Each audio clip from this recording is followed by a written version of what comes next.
Buenos días. Uy, empezamos bien.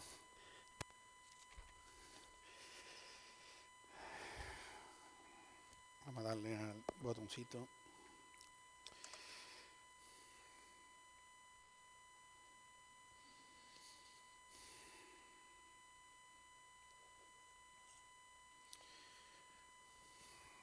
No vamos a ver una película, ¿eh? Tranquilo. Bueno, buenos días. Espero que estéis todos bien, que el cambio de hora que hemos tenido esta noche no nos haya afectado demasiado, aunque este realmente es el cambio de hora bueno, porque es el que dormimos una hora más, el que nos ayuda a llegar una hora antes a nuestros compromisos el domingo por la mañana. El malo es el otro, ¿no? Que cuando nos quitan una hora descansamos menos, nos ponemos a lo mejor un poquito más alterados y nos ayuda realmente o nos perjudica a la hora de llegar temprano ese domingo a los compromisos que tengamos, como puede ser aquí, por ejemplo, porque nos cambia toda nuestra manera de funcionar, ¿no? Pero bueno, espero que llevemos bien este cambio de hora, que no sabemos tampoco si será el último, por lo que nos dicen, pero bueno, habrá que adaptarse en todo caso. Bueno, hoy veis una decoración especial, veis un día un poco diferente y hoy estamos celebrando el día del mayor. Y entonces, si eres mayor, feliz día, ¿vale? Y aunque esta sociedad que nos vende, que cada vez es más social y cada vez se preocupa más por los demás, lo cierto es que lo que se ve muchas veces es que a los mayores están arrinconados y no se les valora realmente por toda su vida, por toda su experiencia. Pero la sociedad es verdad que hace eso, pero hay una cosa cierta, Dios no funciona igual y Dios valora a los mayores y Dios te valora a ti, que eres mayor, te tiene la misma importancia que a cualquier otro. Para Dios no hay diferencia de personas, podamos ser mayores, casi mayores, podamos ser más jóvenes, podamos ser niños, podamos ser incluso bebés. El Señor valora a todas las personas, no hace diferencia por la edad, como en este caso la sociedad sí hace. Y aunque bueno, luego cuando terminemos esta reunión seguiremos celebrando, siento deciros que antes tendréis que aguantar un poquito ahí sentados y escucharme. Para vuestra tranquilidad, yo creo que antes de la merienda habré terminado.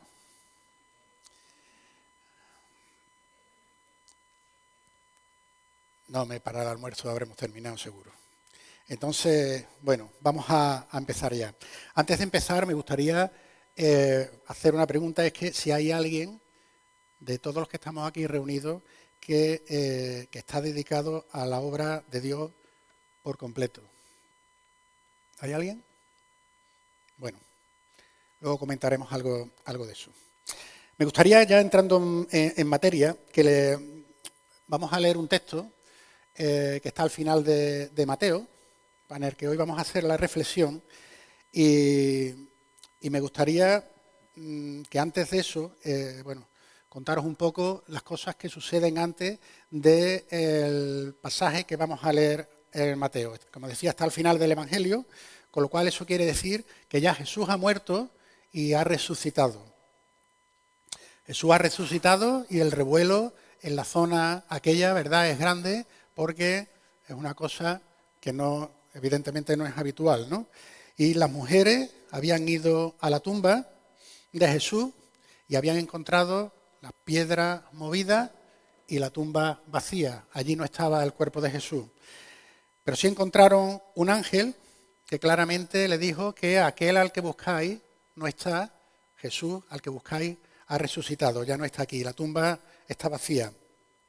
Y el ángel les dice también que vayan y que cuenten a los discípulos lo que ha pasado, que Jesús no está en la tumba, que Jesús ha resucitado y que va delante de ellos a Galilea y que allí lo verán.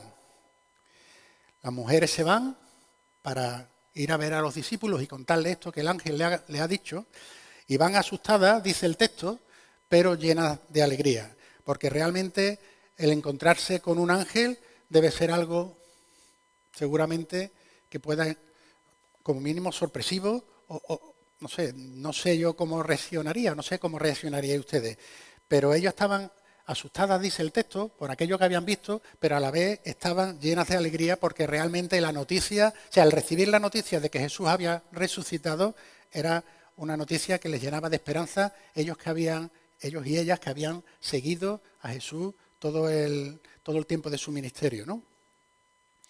Y yendo de camino estas mujeres hacia donde estaban los discípulos, dice que Jesús les sale al encuentro de estas mujeres. Y yo pensaba, digo, qué momento más grande tiene que ser que tú vayas por el camino con ese susto, digamos, pero esa también alegría, y de pronto esa alegría por haber recibido la noticia de que Jesús ha resucitado, y no solo recibir la noticia de que Jesús ha resucitado, sino encontrarte de frente con Él, ¿no? ¿Qué momento tiene que ser ese? Y Jesús las saluda, ellas corren y se abrazan a sus pies y le adoran. Y Jesús les dice, no teman, digan a mis hermanos que vayan a Galilea y allí me verán.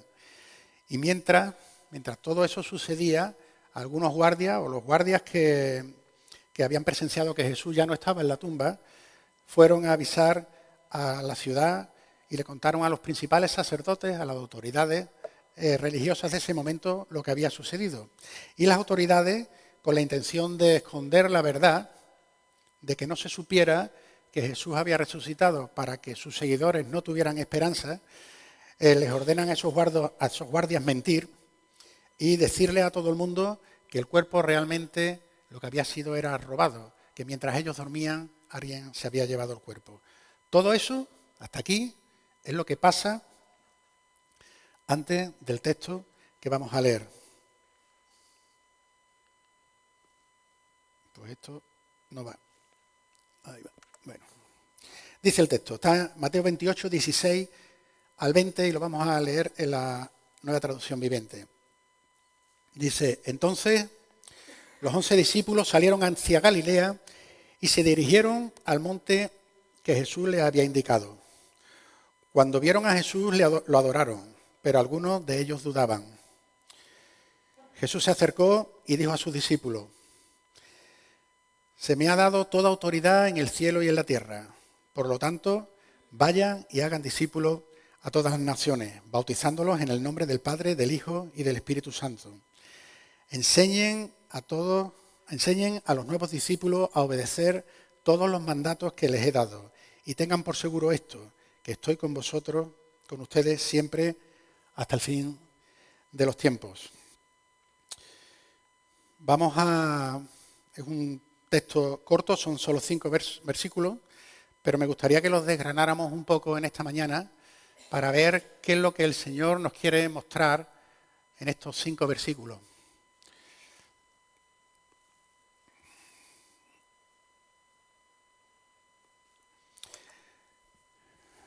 Me parece que le he dado yo más de la cuenta.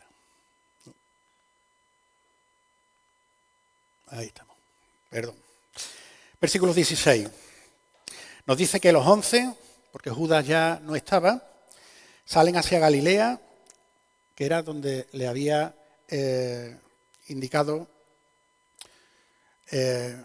las mujeres que tendrían que ir a ver a Jesús. Y es cierto que ellos van a Galilea y se encuentran allí con Jesús. Y yo pensaba que qué importante es estar en el lugar exacto donde Jesús quiere que estemos. Porque ellos vieron a Jesús porque estaban en el lugar donde Jesús mismo le había dicho que estuvieran. ¿Cuántas veces o cuántas cosas nos habremos perdido por estar en el sitio o en el lugar donde no teníamos que estar, o de no estar en el lugar donde debimos estar? Qué importante es obedecer a Jesús, aunque ni siquiera en muchas ocasiones sepamos el resultado o el fin de esa obediencia que le tenemos que tener a Él. No sabemos cuál será el fin, pero tenemos que obedecer en la confianza de que estamos en sus manos y de estar viviendo en el plan que el Señor Jesús tiene para cada una de nuestras vidas. Cuando obedecemos al Señor Jesús, lo que Él nos manda, Él nos está guiando para que se cumpla el plan que Él mismo tiene previsto para cada una de nuestras vidas. Y en este caso fueron los 11, porque Judas ya no estaba. Judas había acabado ya con su vida. Y en este caso obedecieron todos. Pero es cierto que siempre no todos obedecemos, ¿verdad? Entonces yo creo que nos tenemos que plantear en nuestras vidas que yo sí voy a estar en el lugar donde Jesús quiere que esté. Yo sí voy a obedecer lo que el Señor quiere, lo que el Señor ha puesto en mi vida para que yo obedezca. Si alguien tiene que estar en otro lado, si alguien no va a obedecer, que no sea yo. Que nos planteemos eso en nuestra vida.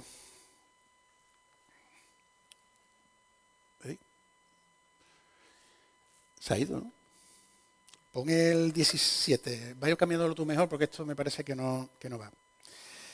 El 17, que es la diapositiva 6, ahí se encuentran, los discípulos se encuentran con Jesús y lo adoran. ¿Y estaban todos seguros de lo que estaban haciendo? ¿Estaban todos confiados en lo que estaban haciendo? Pues parece que no, porque el mismo texto nos dice, pero algunos de ellos dudaban. Porque no siempre nuestras vidas van a estar al 100%. No siempre vamos a estar seguros de todo al 100%. Aquí nos encontramos con que algunos de ellos, no nos dice el texto cuántos, de los 11 no sabemos si eran 5, si eran 3, si eran 2 o si eran 10, dudaban. Y aunque es cierto que dudaban, pero estaban allí. Aún con sus dudas, estaban allí obedeciendo y adorando a Jesús. Y como decía, no todos los días de nuestra vida nos encontraremos los cielos despejados. Habrá días que nos encontremos nubes blancas, que nos tapen parcialmente nuestra visión, pero habrá otros días que haya una niebla tan espesa, que no veamos nada y no nos quede otra que confiar para que no dudar y confiar en Jesús, sabiendo que Él es el que nos guía. Mira, a finales de noviembre, creo que fue del año pasado, hicimos un viaje a Oporto y nos pasó algo que nunca nos había pasado. Y es que había una niebla tan espesa, que no se veía nada. A mí me tocó ventanilla y yo miraba por la ventanilla y solo se veía gris, no se veía nada. Y cuando nos avisa la tripulación de que va a empezar la maniobra de aterrizaje, siempre empieza a bajar el avión y tú ya empiezas a ver las casas más cerca, los árboles, los coches los ves andando, pero no se veía nada, solo se veía niebla. Una niebla tan espesa que no se veía nada. Y la tripulación nos decía que íbamos bajando, pero tú mirabas y tú no veías nada. Y tú en ese momento no te queda otra que confiar en que el piloto de ese avión va a llevar ese avión a la pista de aterrizaje y va a aterrizar suavemente y todo va a ir bien.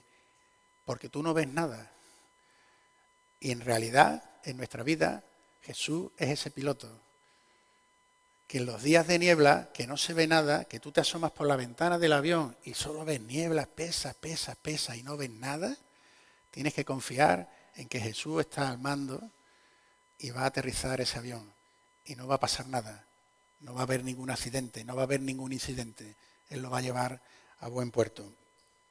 Y escuchábamos la semana pasada de Enrique hablando de que el Señor tiene el control de todas las cosas, que es fácil creer que el Señor tiene el control de todas las cosas cuando las cosas van bien, pero que ya no es tan fácil, o diríamos realmente que es difícil, el creer que el Señor tiene el control de todas las cosas cuando las cosas no van bien, o incluso cuando las cosas van mal o muy mal, o cuando sucede algo doloroso para nosotros mismos o para aquellos a los que queremos, ¿verdad? En ese momento es difícil, o se hace más difícil pensar para nosotros que el Señor tiene el control de todo. Y yo pienso que con la obediencia es igual. Cuando las cosas van bien, es fácil obedecer porque estamos viendo Porque muchas veces funcionamos por un yo te doy y tú me das. Y muchas veces le pedimos al Señor que, como estoy siendo obediente, pensamos que por eso tenemos que recibir obligatoriamente del Señor. Y el Señor no está obligado con nosotros a nada, ¿verdad? Es cierto que nos bendice, es cierto que nos da un montón de cosas, pero no porque nosotros hagamos o porque nosotros digamos, sino porque Él, en su magnificencia, en el que tiene el poder de todo, en su control absoluto de todo, en su grandeza, nos da lo que Él nos quiere dar. Y es fácil obedecer, pero nuestra obligación y nuestro propósito debe ser obedecer cuando las cosas, obedecer también, no solo cuando las cosas van bien, sino también cuando las cosas van mal o muy mal, o cuando nos asaltan las dudas, como tenían algunos de los discípulos que hemos leído, ¿verdad? Que algunos dicen que dudaban. Versículo 18. Jesús se acerca. Y esto es magnífico, es espléndido, ¿no? Porque Jesús se acerca y se acerca a sus discípulos. Jesús está ya resucitado. Se acerca a sus discípulos, a los que dudaban y a los que no dudaban. Se acerca y les habla a todos, a los 11, a los que estaban allí, a los que habían obedecido. Y los trata, a los 11, los trata a igual. No hace diferencia de los que habían dudado o los que no. Y les dice, se me ha dado toda la autoridad en el cielo y en la tierra. O sea, Jesús ha resucitado, ya no está limitado por ese cuerpo mortal que tenía cuando se ha hecho carne, ya no está limitado por su humanidad, y Jesús ahora tiene ya todo el poder, tiene el control absoluto sobre todo lo que existe. Dice ahí, en el cielo y en la tierra. Y con esa autoridad que le dice, podemos seguir leyendo el versículo y dice, por tanto, nos tenemos que acordar de esta frase, por tanto, porque Jesús está encadenando, con esta frase, por tanto, está encadenando ese poder y esa autoridad que le ha sido dada sobre todo lo que hay en los cielos y en la tierra, lo está encadenando con el mandato que a continuación le va a dar a sus discípulos. Y a la vista de esto, de que su mandato está encadenado a su poder y a su autoridad, eso quiere decir que no podemos evadir el mandato que nos va a dar a continuación, porque proviene de su autoridad, de su poder sobre todo lo que hay en el cielo y en la tierra. Y no es un mandato cualquiera, no es un mandato más, no es un mandato englobado en una serie de mandatos que podamos decir, bueno, no, es un mandato esencial, que se deriva, como decía, de su poder y su autoridad. Entonces, la pregunta es, ¿tú reconoces el poder y la autoridad de Jesús en tu vida? Si lo reconoces, entonces tienes que responder a su mandato. Si yo lo reconozco, si yo reconozco el poder y la autoridad de Jesús en mi vida, tengo que responder a ese mandato. Porque Él ha usado, por tanto, como tengo esta autoridad, por tanto, hago este mandato. Y si Jesús tiene el poder y la autoridad, nosotros no podemos hacer otra cosa que confiar en Él y obedecer su mandato. Él está pilotando nuestro avión y tenemos que confiar en Él, haya niebla o no haya niebla. ¿Y cuál es entonces el mandato para los que reconocemos el poder y la autoridad de Jesús? Pues lo sigue diciendo, ¿verdad? En el versículo 19, en este mismo versículo 19, que dice, lo dice a continuación, vayan y hagan discípulos a todas las naciones, bautizándolos en el nombre del Padre, del Hijo y del Espíritu Santo. Y gramaticalmente esta oración o esta orden, o sea, es una orden o un mandato, no es algo que nos diga Jesús para que tengamos nosotros la opción de elegir, ¿lo hago o no lo hago? No, nos está diciendo, vayan y hagan. No nos está dando opción, no nos está dando la oportunidad de decidir nosotros si podemos o no podemos, si queremos o no queremos, si estamos preparados o no estamos preparados. No está haciendo diferencia, está diciendo, vayan y hagan. Y ojo, que no está diciendo ve a predicar y ya. No, está diciendo hagan discípulos. Que yo creo que va mucho más allá de lo que sería o lo que nosotros entendemos de salir a predicar, ¿verdad? Porque un discípulo es un seguidor de su maestro. Y para ser seguidor de su maestro hay que conocer a ese maestro. Y en nuestro caso, nuestro maestro es Jesús. El mandato no es hacer discípulos de nosotros mismos. No es que vayamos a ser discípulos de nosotros mismos, de que consigamos que otras personas hagan lo que nosotros hacemos. No, ese no es el mandato. El mandato es que nosotros salgamos y hablemos a la gente para que sean discípulos de Jesús, igual que nosotros somos discípulos de Jesús. Y para eso conlleva conocer a las personas, conlleva dedicarles tiempo, conlleva respetarlas, enseñarles de Jesús. Y esto quiere decir que nuestra vida tiene que ser de acorde a lo que nosotros predicamos. Porque nuestra vida no puede ser un tropiezo para aquellos a los que nosotros queremos que sean seguidores de Jesús, que sean discípulos de Jesús. Nuestra vida no puede ser un tropiezo para que rechacen al maestro, de los maestros. Y esto quiere decir también que a quien podemos mostrarles mejor a Jesús, a quien podemos nosotros mostrarles mejor que Jesús sea su maestro, es a las personas que están a nuestro alrededor, a nuestra familia, a nuestros vecinos, a nuestros compañeros de estudio, si estamos en esa época, a nuestros compañeros de trabajo. Vale, pero eso de las naciones, yo durante mucho tiempo entendí que a todas las naciones, porque las traducciones más antiguas hablan de a todas las naciones, estas traducciones más nuevas dicen de todas las naciones, que creo que es más aclaratorio. Porque ¿qué pasa? Que me tengo que convertir en misionero y tengo que ir a otros países obligatoriamente a predicar de la palabra del Señor, a cumplir este mandato, a hacer discípulos a los demás. Yo sinceramente creo que no, que se está más bien refiriendo a que no hagamos diferenciación de personas, que hagamos discípulos de todas las naciones. De todas las naciones quiere decir a todas las personas, que da igual que sean hombre o mujer, da igual que sean de aquí o de allí, da igual que tengan este nivel económico o aquel nivel económico, da igual que sean extrovertidos, que sean introvertidos, da igual que sean simpáticos, que no lo sean, da igual a todas las personas, porque ese es el mandato.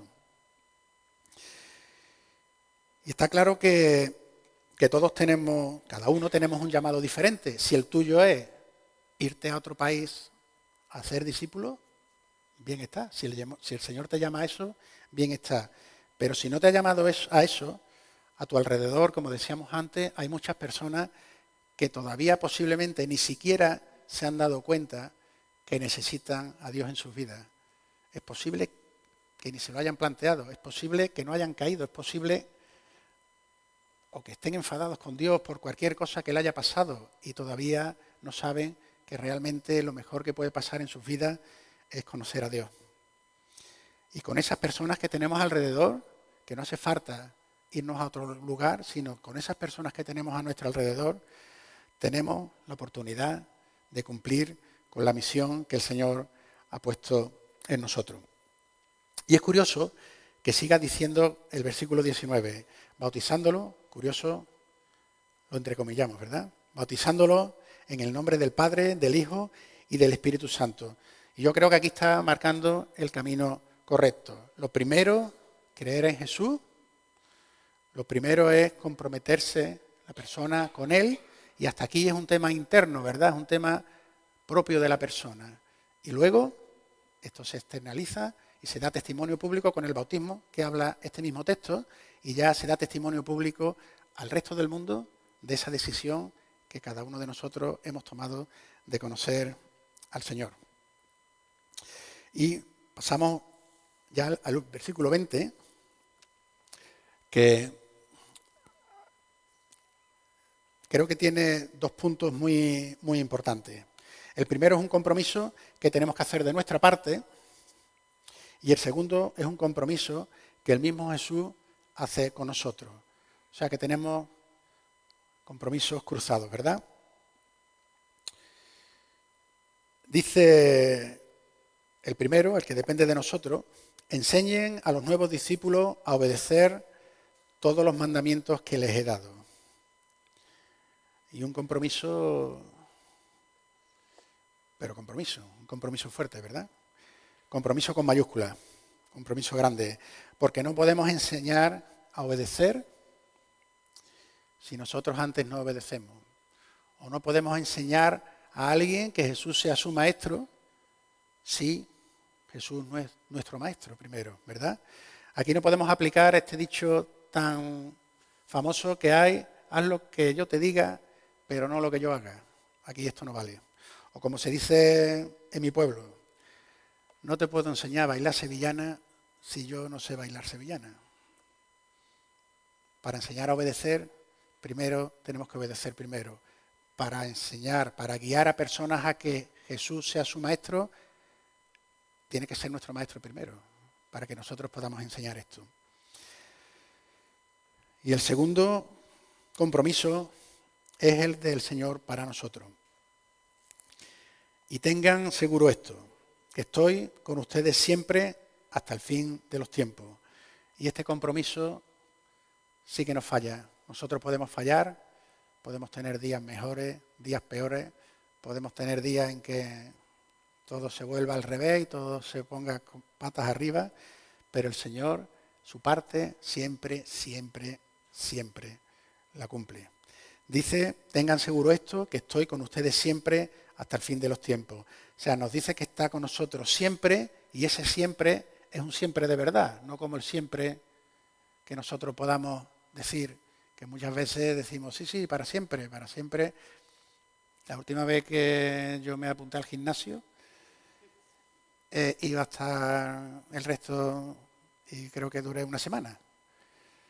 Y dije que iba a estar siempre, pero duré una semana. Pero el Señor cuando dice siempre, es siempre. Te está diciendo que va a estar con nosotros siempre, está diciendo no voy a fallar, estoy diciendo no te voy a dejar solo, está diciendo siempre hasta el fin de los tiempos. O sea, mucho más allá de lo que nosotros mismos vamos a estar. De modo que no estamos solos en nuestra misión y ninguno está excluido de esta misión. Los pequeños, los jóvenes, los intermedios, los mayores, los que vamos ya camino de mayores, los más mayores aún, nadie está excluido y todos tenemos este mandato de Jesús. Los que se sienten seguros, los que dudan, los que tienen ánimo, los que no tienen nada de ánimo, los más atrevidos, los más introvertidos, todos estamos incluidos en este llamado, en este mandato, en esta que es nuestra misión. Y la misión, como hemos dicho, no es simplemente predicar y ya, sino es hacer discípulos, que va mucho más allá, como hemos visto. Y hoy, que estamos celebrando el Día del Mayor, os digo a todos los mayores que sois válidos, muy válidos, para cumplir con la misión que Jesús nos encomienda. No es imprescindible, como dijimos antes, ir a un país lejano, sino que tenéis amigos, tenéis hijos, tenéis nietos, y hay una cosa muy hermosa, y es que los mayores transmiten el amor de Dios de una manera muy especial, y eso lo ven los demás. De modo que, misión imposible. Esto está, ahí está.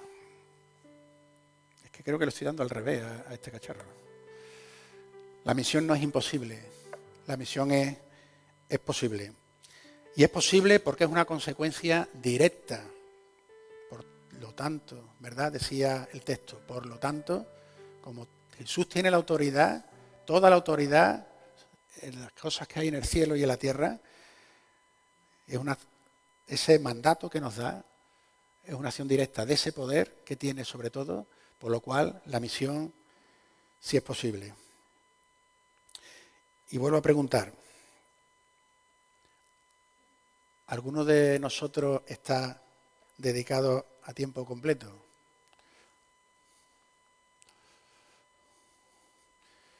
Realmente todos tenemos esta misión a tiempo completo. No podemos decir solo los domingos, no podemos decir si tengo un rato libre del trabajo, no podemos decir a ver si descanso tal día y no. Nosotros tenemos esta misión a tiempo completo. Hacer discípulos, que va mucho más allá que solo dar a conocer al Señor. Se trata de que tengamos a Jesús como nuestro Maestro, cada uno de nuestras vidas. Que el Señor bendiga.